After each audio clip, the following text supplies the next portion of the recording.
एक विशाल राज्य के पास एक छोटा सा गांव था, जहां शांताबाई नाम की एक बूढ़ी महिला रहती थी। शांताबाई बहुत गरीब थी। उनके पास एक छोटा सा कच्चा मकान था और उनके परिवार में उनका जवान बेटा, बहू और 2 छोटे पोते पोतियां थे। गरीबी इतनी थी कि कई बार उन्हें भरपेट भोजन भी नहीं मिल पाता था। पर शांताबाई के मन में संतोष और प्रभु के प्रति अटूट आस्था थी। शांताबाई बचपन से ही हनुमान जी की परम भक्त थी। उनके जीवन का एक ही नियम था, हर मंगलवार को सुबह उठकर हनुमान जी के मंदिर जाना और उन्हें अपनी सामर्थ्य के अनुसार भोग लगाना। वह रोज सुबह जल्दी उठकर अपने बेटे बहू के सोए रहने पर भी थोड़ी सी सूखी रोटी और गुड़ ले जाकर मंदिर में हनुमान जी को अर्पित करती थी।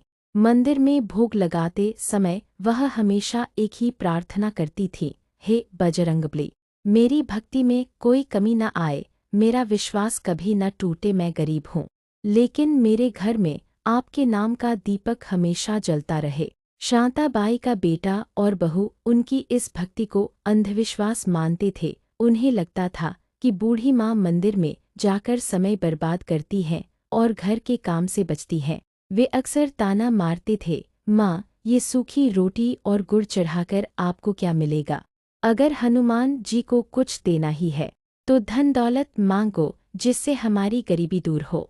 शांताबाई मुस्कुराकर कहती थी, बेटा, हनुमान जी को धन दौलत नहीं, केवल सच्चा भाव चाहिए, और मुझे धन नहीं, केवल मेरे प्रभु का प्रेम चाहिए।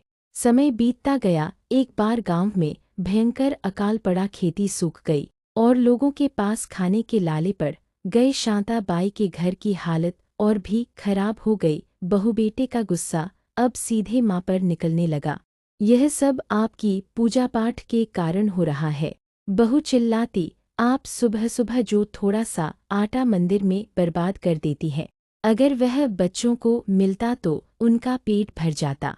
बेटे ने माँ को साफ कह दिया, अब से मंदिर जाने की कोई ज़रूरत नहीं है। अगर घर में खाना नहीं होगा तो मैं आपको खाना नहीं दूंगा। शांताबाई को बहुत दुख हुआ, पर उनकी भक्ति नहीं डगमगाई। उन्होंने बेटे से कहा, मैं भूखी रह सकती हूँ, पर अपने प्रभु का नियम नहीं तोड़ सकती। अगर तुम मुझे खाना नहीं दोगे तो मेरे राम हनुमान जी मुझे ज़रूर देंगे।